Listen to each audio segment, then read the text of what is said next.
You don't need to try to understand this with your conscious mind. In fact, your conscious mind can just kick back, put its feet up and watch the show. It's earned a break. This is for the deeper you, the part that already knows how to beat your heart and weave your dreams. That part is leaning in now with a curious smile, ready to play. And you already know the game. You've just been calling it by other names. That feeling when you're so lost in a project, in a piece of music, in a conversation you love that time just vanishes. That's you dialed into a pure frequency.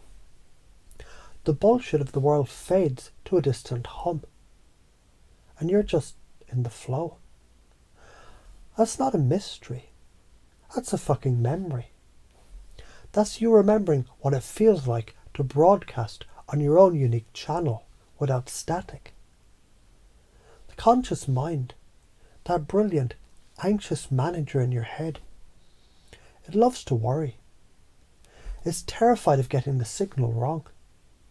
What will they think, it whines. Is this allowed? What if I look foolish? And that fear has a weight. It's a low, dense vibration. It's like trying to run a race with a backpack full of bricks. Necessary for survival once. Maybe, but now it's just fucking heavy. But the unconscious, the deeper you, it doesn't care about their rules. It's a master of cause and effect. It speaks the language of energy. And it's about to get a major, system-wide promotion. So let's talk about the science of sovereignty. Every time you hesitate to speak a kind word to yourself, every time you swallow your throat to keep the peace, you're literally, biologically, reinforcing a neural pathway of self-betrayal. You're telling your body, their comfort is more important than my existence. And your body, the loyal soldier, says, Roger that. And it pumps out cortisol, tightens your fascia, and prepares for a siege that never comes.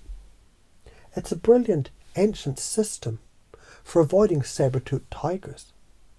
It's a fucking catastrophe for creating a life of joy. But the reverse is also true, and it's even more powerful. When you take a deep breath and feel a genuine gratitude, when you stand a little taller and decide, my energy is mine to command, you send a shockwave through the old system. You create what the scientists call neurogenesis, brand new brain cells. You're not just pruning the dead branches. You're growing a whole new forest inside your mind. And your cells, those trillions of tiny listeners, they hear the new broadcast. They perk up. Oh, we're safe. We're powerful. We're creating. And they start to sing in harmony. That resonance is what the poets call light, and the physicists call a coherent field. It's the Ascension frequency, and it's your birthright. Now let's get tactical. Let's install the upgrade. Imagine now a filter right in the center of your energy field. It looks like whatever a cosmic fuck-it filter would look like to you. Maybe it's a spinning disc of violet light. Maybe it's a black hole the size of a tennis ball. Maybe it's a goddamn industrial garbage disposal. And every time one of those old, heavy thoughts arises, I'm not good enough. What if I fail? They'll think I'm crazy. You don't fight it. You just acknowledge it. You see it for what it is, outdated data, a ghost in the machine. And you gently, effortlessly feed it into the filter. Hear the sound it makes. The satisfying crunch and whir as it's dismantled into pure, neutral energy. That energy isn't bad. It was just stuck. Now it's free. You can feel the space that it creates inside you. A vacuum, a silence, a clean slate. And your unconscious mind is learning in a way that words could never teach. That you can release what no longer serves you with prejudice. Into that fresh, clean space, we plant a seed, but not a small one. A sequoia seed of sovereignty. And you get to choose what's written on it. What's the one command, the one truth that would change everything if you knew it? Bone deep, to be true. Maybe it's, I'm the source. Maybe it's, my presence heals. Maybe it's, I command my reality with ease. Pick one, feel the weight of it, the truth of it, not as a hope, but as a fact.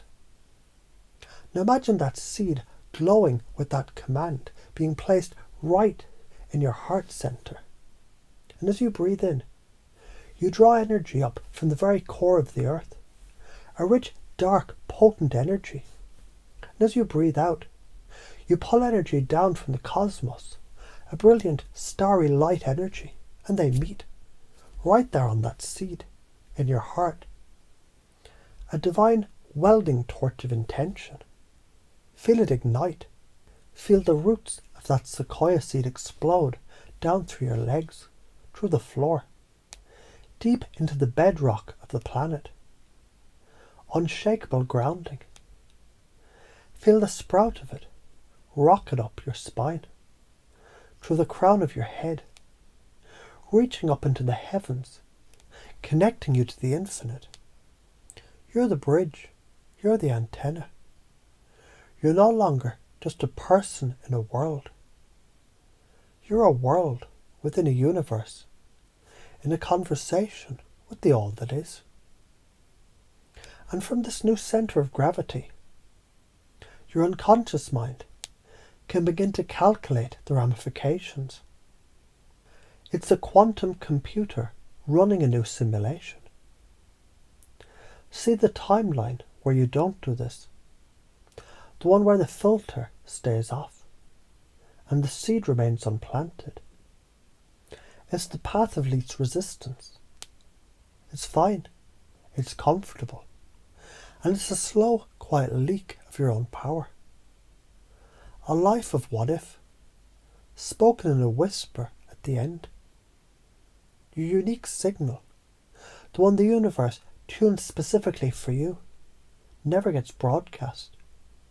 And the world is just that much dimmer, that much quieter without it. Now, snap back to this timeline, the one where you're rooted and crowned, where your heart is a broadcasting tower of your sovereign command, and feel what happens next.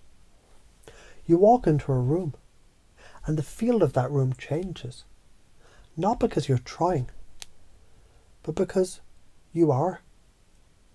People might not know why, but they feel calmer, more inspired, just by being near your frequency. Your very presence becomes a healing. Decisions become clear, not as a stressful choice between bad and worse, but as a simple, intuitive knowing of this way or not this way.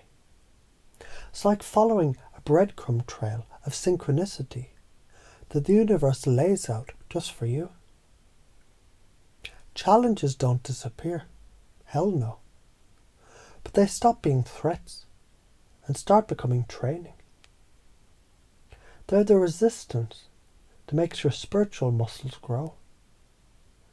You'll start to greet them with a smirk and, interesting.